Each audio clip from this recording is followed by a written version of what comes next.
मालेगाव बॉम्बस्फोट खटल्याचा निकाल अपेक्षित स्फोटामध्ये 6 जणांचा झाला होता मृत्यू। एनआयए विशेष न्यायालयामध्ये सुनावणी। मालेगाव बॉम्बस्फोट प्रकरणातील आरोपींना फाशी द्या, मृतांच्या नातेवाईकांची मागणी।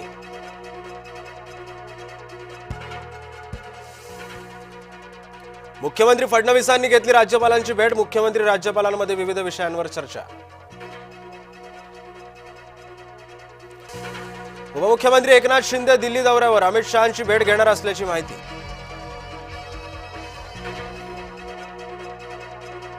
रेव पार्टी प्रकरणातली आरोपींची कोठडी संपणार, प्रांजल खेवलकरांची पोलीस कोठडी आज संपणार, दुपारी पुणे कोर्टात हजर करणार। अमरावतीमध्ये जागेच्या वादातून महिलेला जबर मारहाण, 3 पुरुषांनी लाथाबुक्क्यांनी तुडवलं, केस ओढत केली मारहाण। नांदेडमध्ये मुलीला जबरदस्तीने दुचाकीवर उचलून नेलं, व्हिडिओ व्हायरल, आरोपी अटकेत, दोघांमध्ये वाद झाल्यानं तरुणीला उचलून नेल्याची माहिती।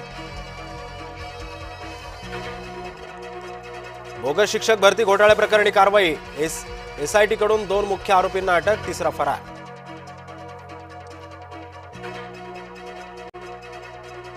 हिंगोलीमध्ये माजी नगराध्यक्षांसह 6 नगरसेवकांचा राष्ट्रवादीमध्ये प्रवेश, उपमुख्यमंत्री अजित पवारांच्या उपस्थितीमध्ये पार पडला प्रवेश सोहळा।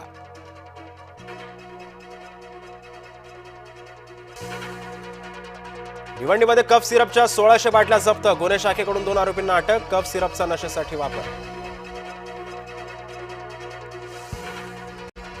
जायकवाडी धरणाचा पाणीसाठा 90%वर, गोदावरी नदीपात्र विसर्ग सुरू होणार, गोदाकाठच्या गावांना सतर्कतेच्या सूचना।